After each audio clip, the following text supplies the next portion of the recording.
Hello and welcome to another video about Knave solo using Mythic and combined with the Dark Souls role-playing game, or at least combined with the Dark Souls universe. So I've been playing a few sessions, actually quite a lot of sessions now with this character Tristan Bullbridge, and I thought about it because whenever I go play Knave, it turns into a Knave game, of course, because all the tables in the Knave game have some kind of implied setting, like you could call it a vanilla fantasy setting, just like on the cover, and that's this old school 80s fantasy style, and it's fantastic. But the Dark Souls stuff doesn't really bleed into that, and it might just be because I'm playing Knave and not Dark Souls.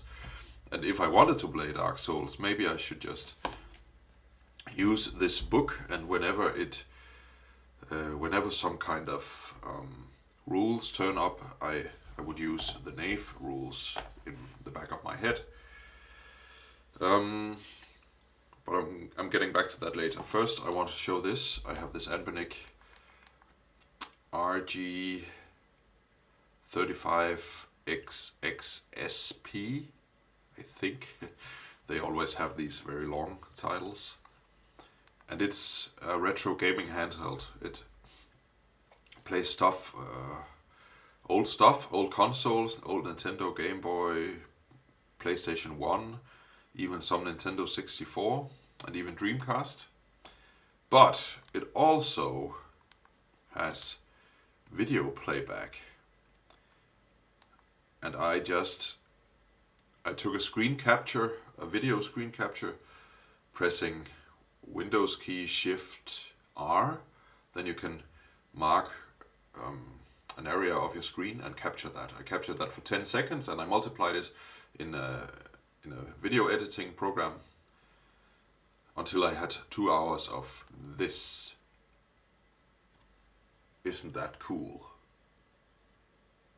It's a good old bonfire. So I'm going to have this on the table like this. I think it's very cool. Maybe there's not that much room for it here. I'll move some stuff around. Maybe like this. Yeah. So now it's a part of my setup. Let's see how long the battery lasts. I think it should last a few hours. Back to Dark Souls Knave, or Knave Souls, as I called it before in some earlier videos. What I thought was, because I have this book of journeys, I think it's the third book in this game, and it's mostly about Dark Souls 1. And then it has all these areas, like it has, let's start at the top, Undead Burg. It's the first area of the first Dark Souls game. There's a description, and then there's a random encounter table, and that's cool. And then I could just convert these monsters or enemies that are in both this book and in the core rule book, and also in this Tome of Strange Beings. That would be one way to do it. Then I have a D10 table. But I also need some more stuff, like a map. And if you go find a map online for Dark Souls, it's a video game map. So there's invisible walls, and they are very linear. So they're not very fun. So I thought about it, what to do about this. And then I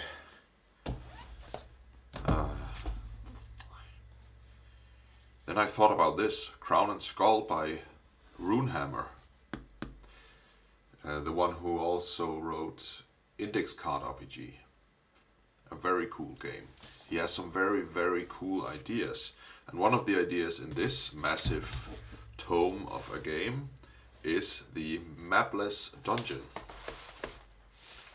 So, let's see an example of the mapless dungeon. The Chained Tower. There's a description here. In elder days, a wizard called Moss built a tower on this lonely spire of icy rock, and so on and so forth. Wait a minute. This is actually a this is a mapless location table, but it's very similar. It's 2d10 tables. I just need to oops. Here it is. Okay. This is an example of a dungeon. So it has the descriptive text, far below the ruins, accessed by hidden stairs in the timeless shadows of places long hidden, doom seethes, and so on. And then it says, on entry to this area, roll 2d4 until an area exit is rolled. So you roll 1d4 for this table and 1d4 for this table. And then you have a combination of a place and an event. And then you elaborate on that. You improvise. So let's take this as an example. 2. Exodur fragment. A huge ring-shaped fragment of a starship rests in this cavern. It is immense, untarnished, perfect, shimmering. And I'll combine it with another 2. Frog Raiders, a strike team of 3 frog delvers attacks. Truly deadly. So, my interpretation of this is I found this ring-shaped vessel, starship thing. Very mysterious. And when I go and look further, I see it has windows. So, obviously you can enter this place. And there I see a frog face in one of the windows looking out at me. A hooded frog, like an assassin. And they literally jump out the doors of this starship and attack me. So that would be a combination. And then I have to deal with this attack or this event or this encounter, whatever. Some of the encounters are bad, some of them are good. If you roll high, it's good. So if I roll a 4, it would give me maybe a treasure or I would meet a helpful NPC or whatever. So 1 is bad, 4 is good, 2 and 3 are in the middle. Like frog raiders are like mooks or weak enemies, and 3 is blood elemental, so that's a strong enemy. And 1 is very bad. Star Sentinel, a construct of... Wait, it's the other way around. Yeah. 1 is bad. Star Sentinel, a construct of some distant world, offers heroes equipment and knowledge from the stars. Wait, that's not bad, is it? Okay, forget what I just said. It's just 4 different things. I thought there was some kind of hierarchy. I'll link in the description below to a video by the author, Runehammer, explaining the mapless dungeon. And if I, on the location table, roll a 4, it's an exit. So gravity well, exit. Beyond the boulder, a void is found below. It has no gravity. An after effect of the starship. Access ruins rest here. And then I would go from this area to the next. Ruins rest. So there's this progression system. And the idea is that it statistically will give you a varied, interesting dungeon, just like if you had a map. It's just another way of doing it. So then I thought I could take this simple template, like a header, a description, text, this text about rolling 2d4, 4 locations, 4 encounters, and create that with some of the areas in Dark Souls. It would be perfect for solo play. But if I create it myself, I would already know all the content. I also thought about just doing a template and then using the tables every time, like using a location table, and if I roll a 4, it's a treasure, I would use the treasure table and so on. And you could use the room tables and dungeon tables and whatever. I think there's a lot in here I could just use. And I might do that another time. But this time I asked, and I know that AI is controversial, because this hobby is analog.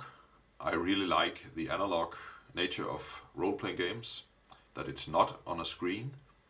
And that's why I like books instead of PDFs. I always buy books. I'm fond of them, I love them. I don't love my PDFs. I just don't. They are handy, they are a tool, but I love having the books. So I will always buy the books I like. And I encourage you all to buy Knave, and also look at Crown and Skull. It has a free player's guide actually, where there's enough to play just with the free player's guide on PDF. So I'm not encouraging not buying stuff or not supporting people's creative work, but AI can be used as a tool to save a lot of time and energy to get you playing instead. So I did that. I asked the AI to create mapless dungeon in this template I just showed you for 4 areas in Dark Souls 1, for 4 areas in Undead Burg, and in my game I will call it Town Burg because I used it before, and 4 areas for the lower Town Burg, which is like the lower Undead Burg in Dark Souls, and then it goes to the depths. And then also I asked it to take all the encounter enemies and NPCs and create stats for them using the template from Knave. So the exact same way as it does in Knave. I could have done this myself, but then there would be less surprises left for me playing solo, and it would have taken so much more time. So like I said, I encourage you to buy the stuff you like. And now I didn't use this book, but I still would have bought it because I just love having it for the atmosphere and for the pictures, and of course for the weapons, because I would still use the book for that. And I know AI is a controversy, and I'm not an expert on the ethical dilemmas of that, but I used it, and now I'm going to play it. So I will skip ahead. The last time, I think Tristan Bullbridge wanted to go to the northwest of the city called Ribe, his hometown. But now I'm gonna skip the traveling and exploration part, and I will do it more like a montage. I will say that he actually went there on the rumor that there's a wizard guy. What was his name again? Mardin. That Mardin was here somewhere, and he traveled there. And let's just roll up a location to see where he found the new the clue to the next location, because the premise is he went to the city of Town Burg instead. But what was the clue? What was the place?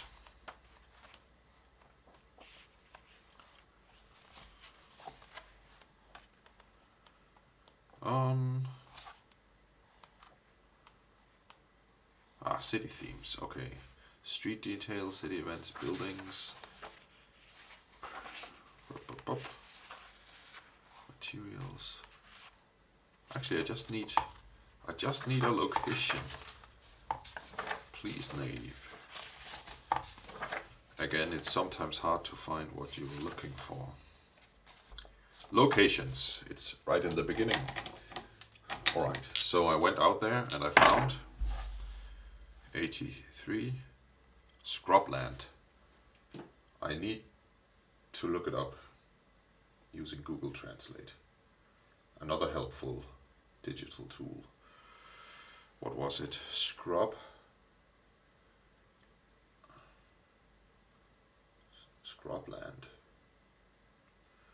Okay. For the Danes out there, Katlen. So there's a lot of scrubs, you call it that, like the TV series. So anyways, they venture out, Tristan with his new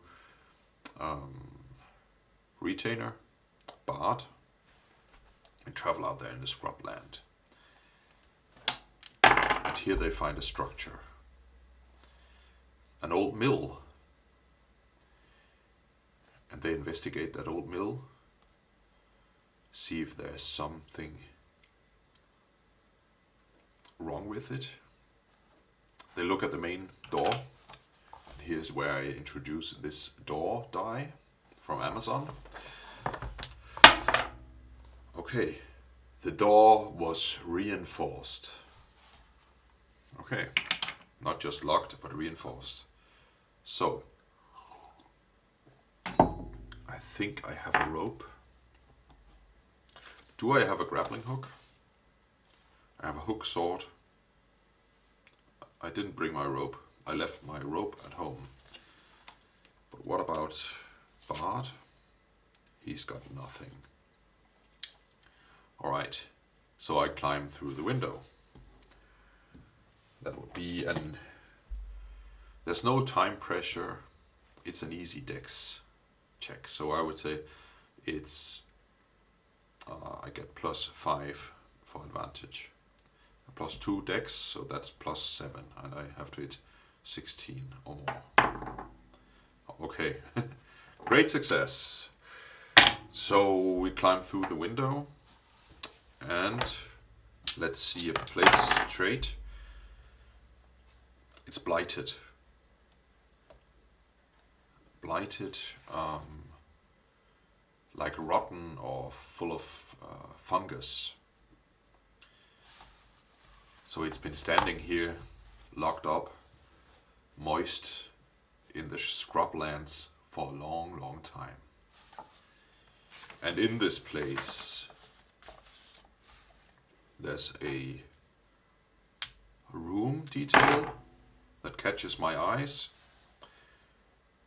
An old curtain. What's the theme of this curtain? Spiders. So there's a lot of spiders on this curtain, and they start crawling on me, but I hit them away.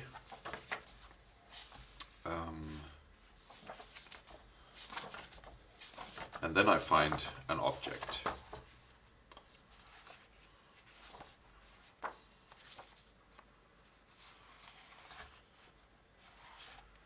Miscellaneous item. 62. I find a passport. That's perfect. I find the passport of Madin. I'll write it on the edge here. Because oh, I forgot my pencil. Crap. Oh, yeah, I got another pencil.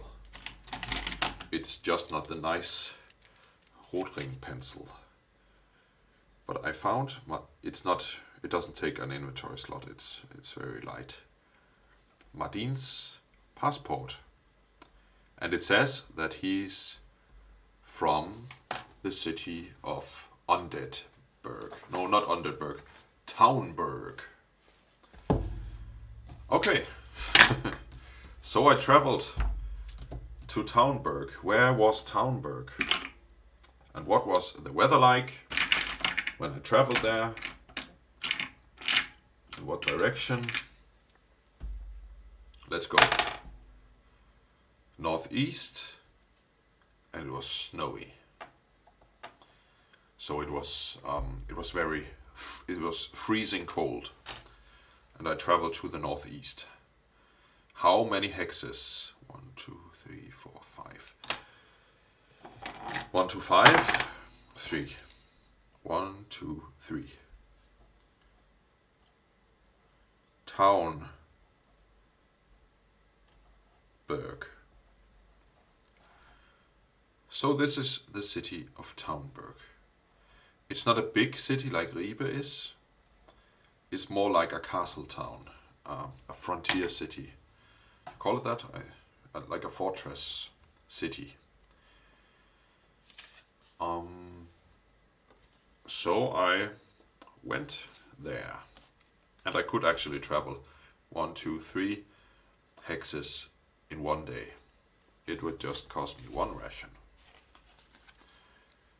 Of course, also for Bart Taylor.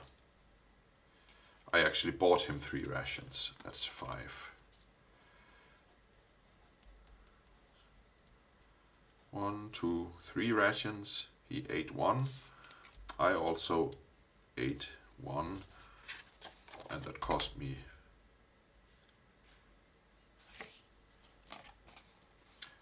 5. So now I have -1. I think I brought 50 with me, so that's 49. And I'll delete 50 from my purse at the stash place in the house. I got 725. Now I got 675. 675. Okay, so that was kind of fast traveling, but it was actually quite interesting with the old musky mill. I'll write it here, old mill in the scrublands. Okay, just northwest of Ribe. Okay, so I fleshed out the world a bit, and now I'm in Town Burg. So now I delve into Town Burg. Start with this. And I'll just read. I haven't read this before. We live in a crazy world where this is possible. So, the air is thick with ash and the stench of burning corpses. Oh, something bad happened here, I guess. Cracked stone walls rise on either side, littered with scorch marks and broken wooden barricades.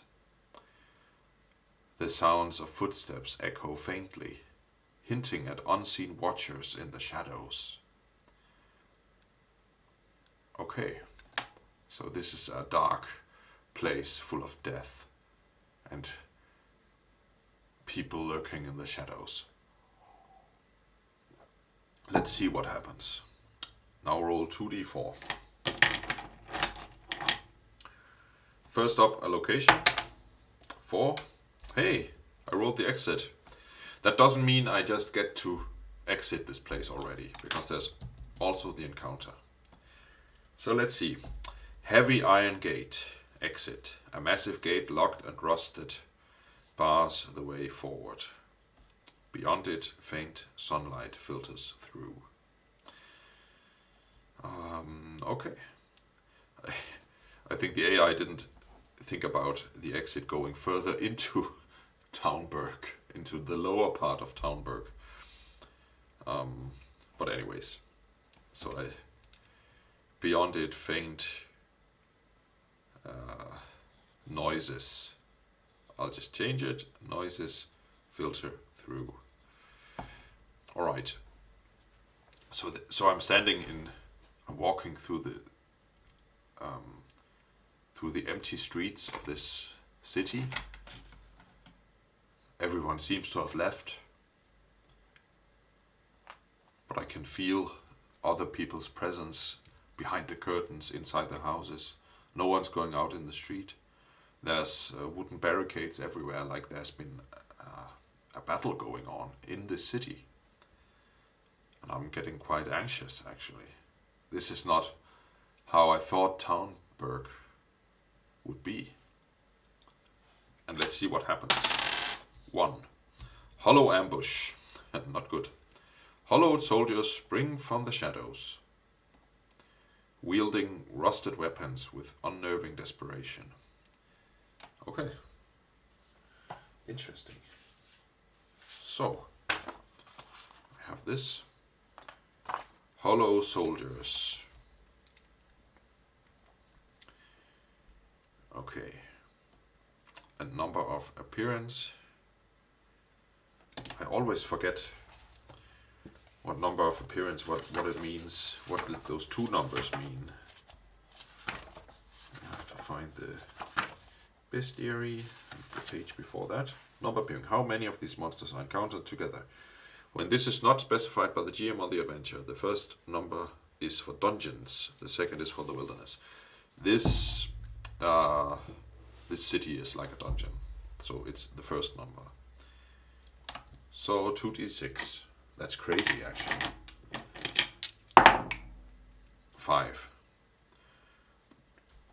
So we encounter 5 hollow soldiers. This is very Dark Souls-like. They are all level 1. They all have swords. Yeah, wielding rusted weapons. Fortunately, there's not one of those with a firebomb. But well, let's just get down to it, right?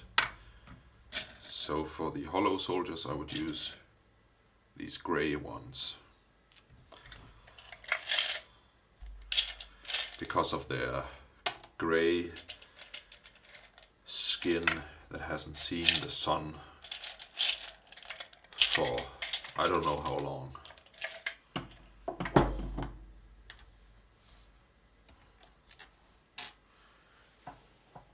Actually,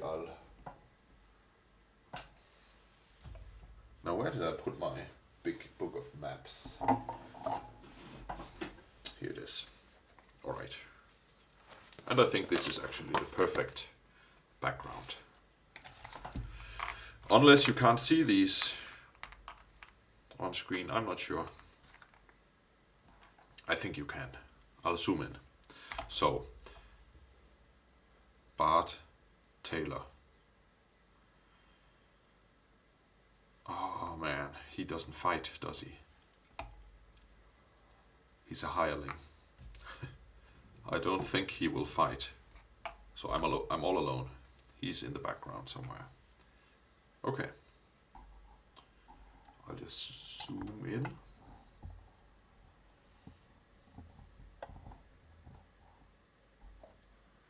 Like this. Okay. So they're walking towards me. Let's see if someone is surprised here. They're level 1, so they have +1 in charisma, I think. Initiative. No. I thought about being surprised. I don't think there's any surprise here because it said hollow soldiers spring from the shadows wielding rusted weapons. If I'm surprised, I'm getting killed. And I was anxious, I was nervous, so I was looking for enemies jumping at me, so I'm kind of prepared for this. But initiative. So one of them, they've got +1. I always forget it. It's charisma. It's charisma for initiative because it's some kind of social interaction, I guess. I got +0. So this is for me. 16, and this is for them. +1. 9. So it's me first. Okay. I think I'll just run up to one of them. Okay.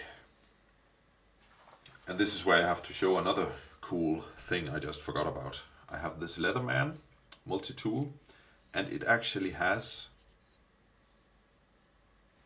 inches, like a ruler with inches on it. And if you do like this, you get 8 inches.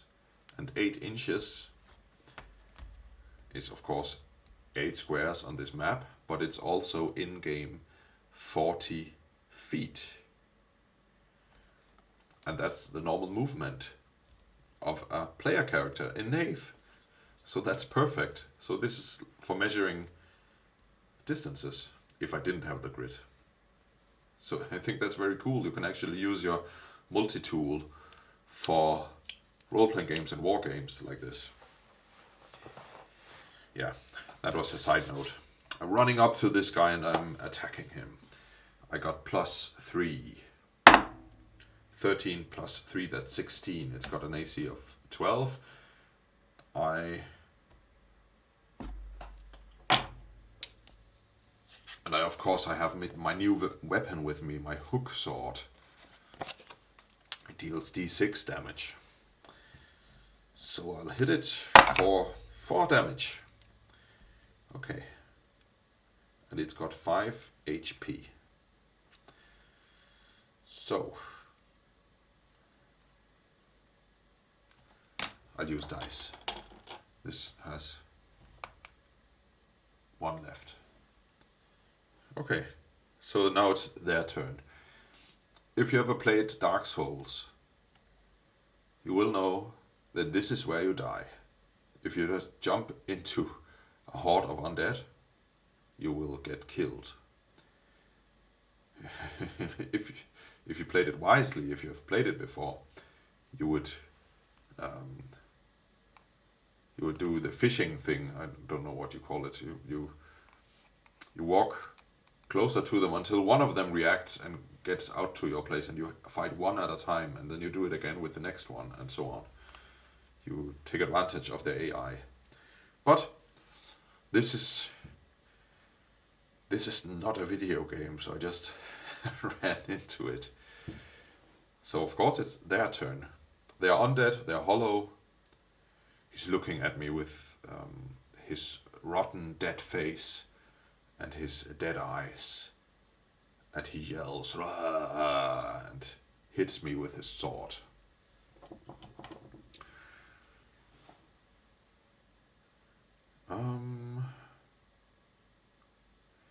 Maybe I should just... So in Knave you can take your...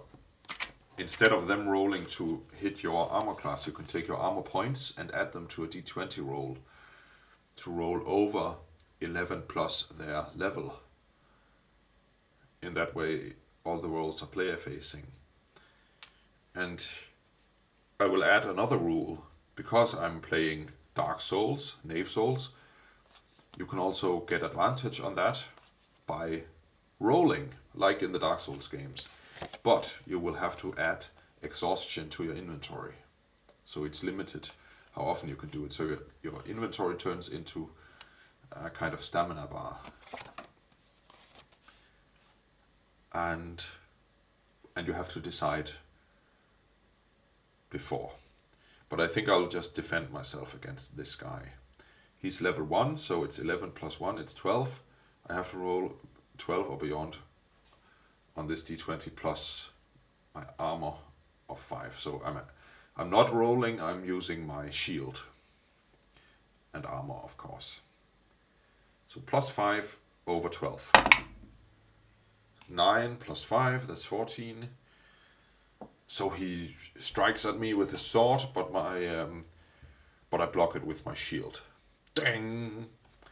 And there's this other guy comes running over, and I'll do the exact same thing again. 20. Okay. So if I defend and I roll a 20, I don't think the rules say this, but this should logically be the same as him attacking me and rolling a 1. So his weapon breaks. Cling! How do I mark that? Broken weapon. How do I mark that?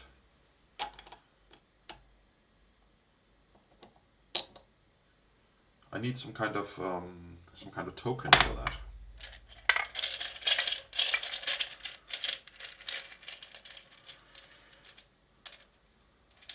You can buy all those kinds of D&D condition tokens for being cursed and on fire and poisoned. I just have this wooden token. I'll put it under him. So he's without a weapon now. So the next one turns up. They have a movement of 30, that's no problem. Maybe it is for him. 1, 2, 3, 4, 5. No, it's not a problem. Okay. So next one attacks. I'll defend. Oh, 3 plus 5, that's not enough.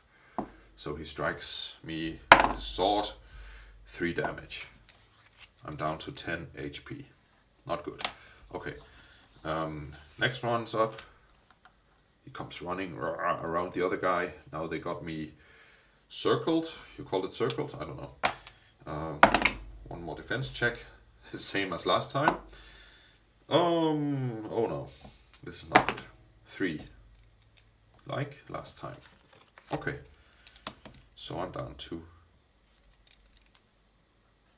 7. This is actually nice. You've got the max HP here, and then you have this banner going down. And you could just write more, so it's not the same place that gets...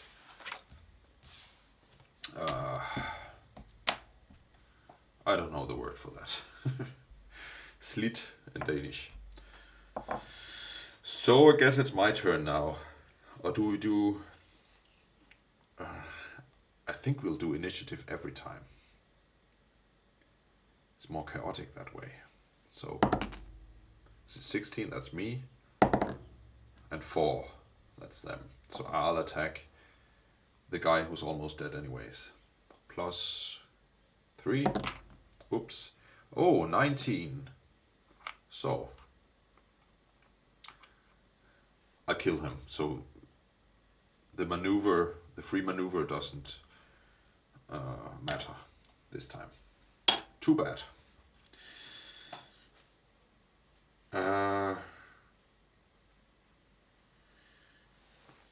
Then there should be some kind of extra move, so then that you can maybe hit another enemy if you kill one with them, and I get a free maneuver. I think actually I'll house rule that now. So I killed him with a strike, and then I got this free maneuver because I rolled more than 21, and I use it to kick this guy, the one without a weapon. So he's now prone over here. I pushed him back a bit. So he'll spend his turn getting to his feet, and now it's their turn. So he gets up and doesn't do any more. So this other guy attacks me. I'll defend plus 5. 15, that's more than 12. So I'll block it with my shield. And the next guy, and I'll block it with a 20. Okay, so I'm blocking 2 of these guys now. For the first one, ding, and the next one, ding. And this other guy behind them gets up. And I'll strike this guy. Plus 3, that's 11. It's not enough. They've got 12 armor class. Okay. Too bad. So this guy gets up and he just hits me with his fists. I'll defend, but it's not enough. And he hits me with 1d2 for damage. Let's have it here. 1 damage. Okay, this is getting serious. I'm down to 6 HP. That's less than half. But... oh, and it's the other people's turn now. 11 plus 5, that's enough to defend. I defend with my shield again. And I'll defend one more time, and his weapon breaks. Wow, this is an awesome combat round.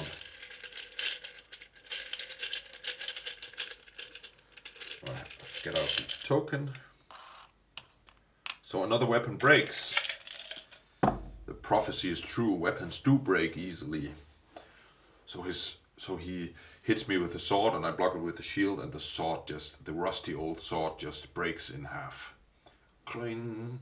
And now it's my turn.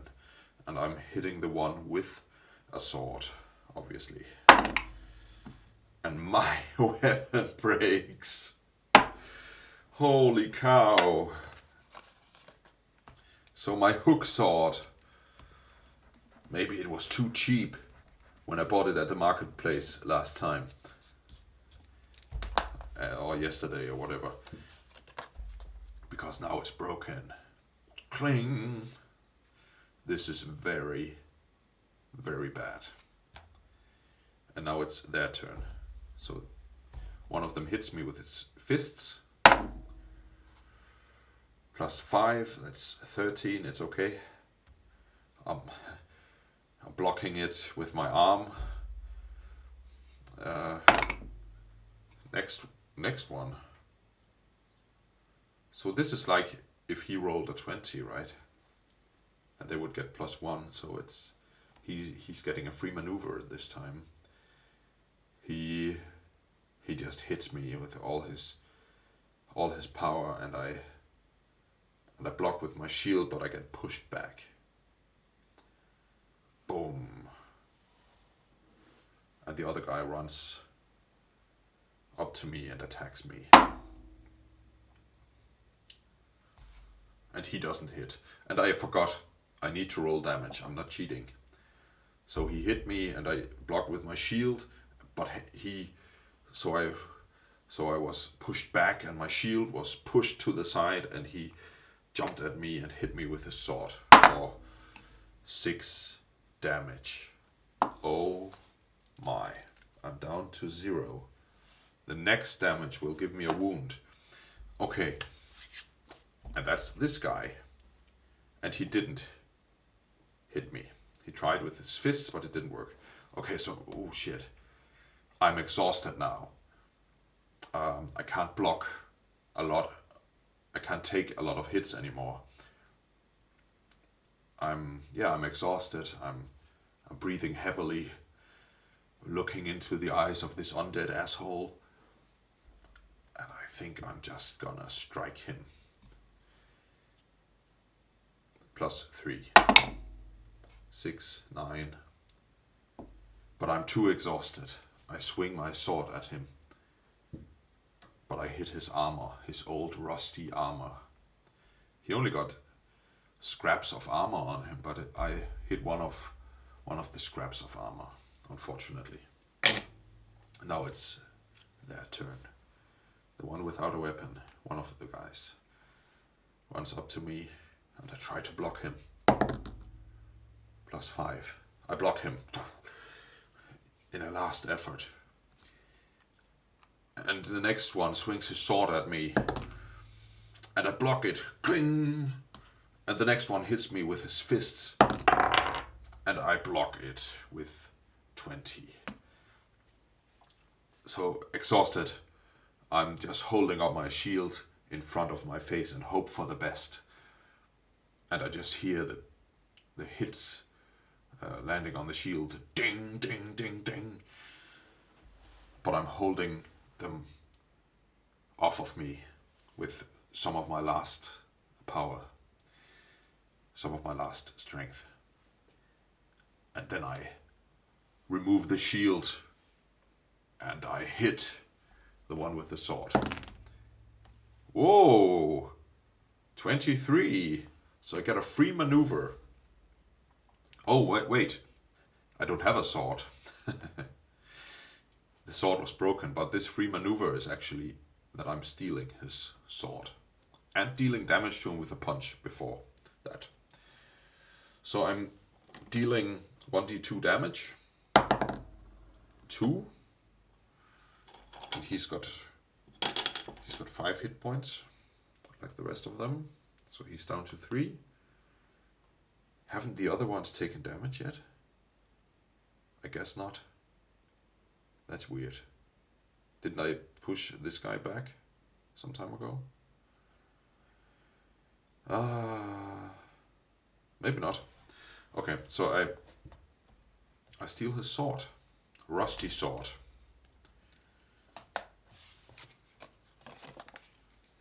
because it said on the encounter rusted weapons. I could also use the weapons table. That's more fun. Although I kind of established that it was a sword. Yeah, it was. So rusted sword. Okay, so I'm stealing this rusted sword and I'm ready for another round of battle. But now it's their turn. Or is it? We could roll initiative. I forgot for some rounds. Now I'm gonna do it. This is for me. 15, this is for them. Okay. Haha. So it's my turn again. So I'm struck by this sudden hope because I stole his sword. So now he's also without a weapon. Oops. I have to put my token somewhere else instead of in the bottom of this meeple jar. Okay. So he's got 3 HP and he has no weapon. So they're just standing there without weapons and I'm holding the last sword. All other swords are broken. I think 3 or 4 swords have broken during this combat. So I'm hitting the one I hit before. Plus 3, 13, 16, that's enough. And 2, he's down to 1 HP. Okay, and now it's their turn. I'll defend, plus 5. 16, it's enough. Defend, plus 5. That's 12, and it's enough. Yeah, and I'll defend. 14, that's enough. So I'll block. I'm blocking all of their fists coming in. I'm just blocking them with my sword and with my shield. And then I hit back at the one that's already weak. 17 plus 3, that's 20. More than enough. And I'm killing him. So I'm cutting off his head with my sword. And he's history channel. Okay. That was my turn. Now it's... Wait, did we roll initiative? I guess it's just their turn. I'm defending. Plus 5. Plus 5. Okay. I defended both of them again. And now we make initiative roll. That's me, 17, and it's them, 6. I'm getting lucky now. This is hybris because then I stay in the battle. Okay, I'm going to hit this guy. Plus 3. I don't hit. Cling. I hit. Well, actually, I hit his hip, but it's just some rotten flesh that comes off and falls to the ground. It doesn't seem to harm him. It was already falling off. So now it's them. I'll defend this guy. 16. And the next one. 12. I'm still defending myself from these guys. So initiative, this is me. This is them. That's not good. So they hit again. I'm defending. Plus 5. 9. That's not enough. So he hits me. Uh-oh. 1. And as I explained one of the last times, I'm not going to count. Actually, I didn't have to roll the damage die because I'm not like if he rolled a 2 or whatever, I would normally write some kind of wound in 2 of the inventory slots. But instead I'm doing the injury table system from the role-playing game Break. And in that you will roll on the injury table 3 times after you reach 0 hit points.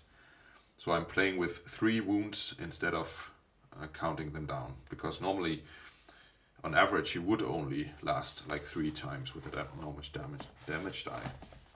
And unfortunately, right now, as I opened the book, the ribbon fell out.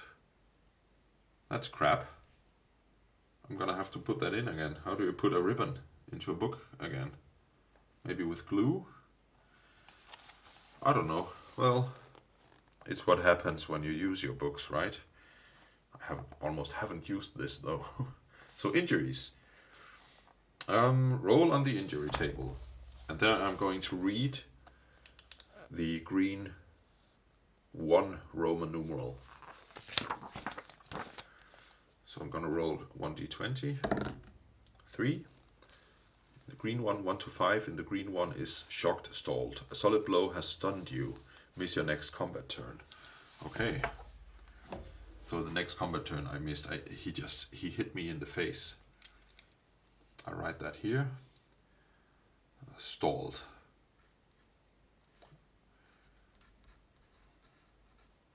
Obviously this wound or condition goes away after the battle. But he hits me in the head and I'm stunned for a few seconds, and that's enough for me not to act. And then the other guy hits me. I'm still defending though, because I still have my armor and I'm holding up my shield as a reflex. +5, that's 13, that's enough, okay. So initiative, me, 19, initiative them, 11. But I can't do anything this turn, so it's their turn again. I'm defending against this guy. Okay, 18 +5, yeah. The next guy, 8 +5, I'm defending. So I'm stunned, but I'm just holding up my shield and trusting in my trusty shield, and I just hear the blows. It's like fists pounding on a metal door. Ding, ding, ding. And they're not giving up. Initiative me, 20. Initiative them, 18. Oh, I'm lucky. So I swing the rusty sword. I get to my senses and I swing this rusty sword at this guy. +3, come on. 15, yeah. 5. He's dead. So I strike at him with the rusty sword and I stick it through his chest and he falls to the ground. Now it's the other guy's turn. I defend, +5, 15, that's enough. Okay, so he hits my shield. Initiative, me, 13. Initiative, him, 10 or 11. Okay, so I start. So I'll attack him with all my last strength. +3, 20. Come on. Okay, 2.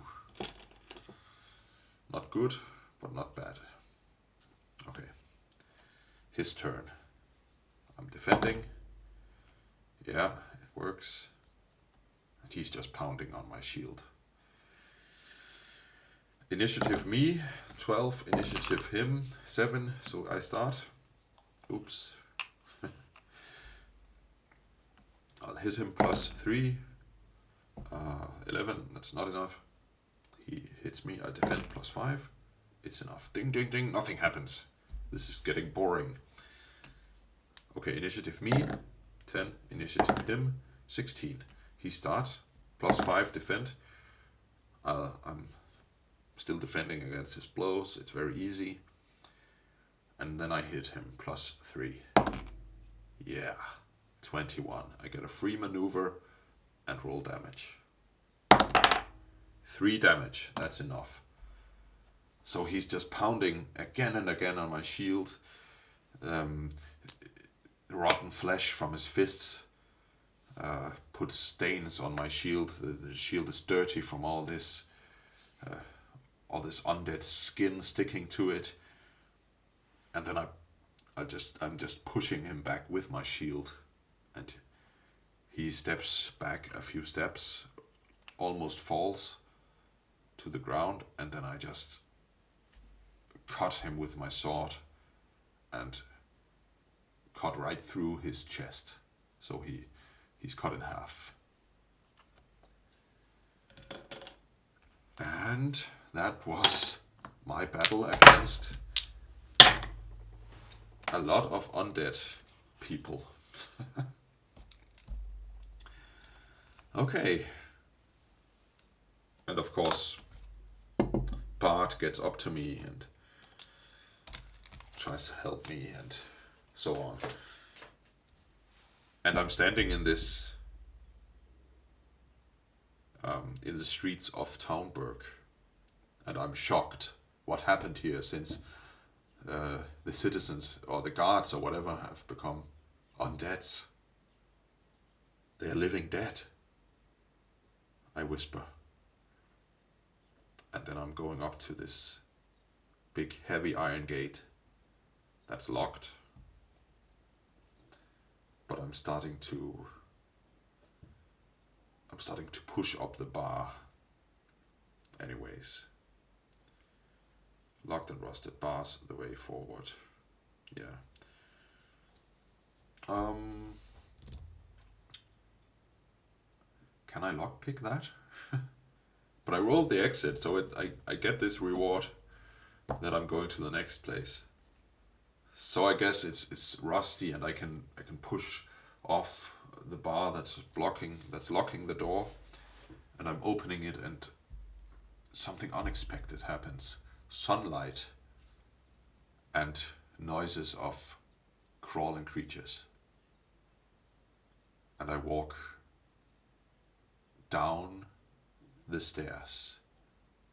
First they go like 20 steps down to a plateau. They turn 90 degrees, go down a few steps, turn 90 degrees more, and then the stairs just go down and down and down and down and down. And I'm walking out of the sunlight and down to the lower Town Burg.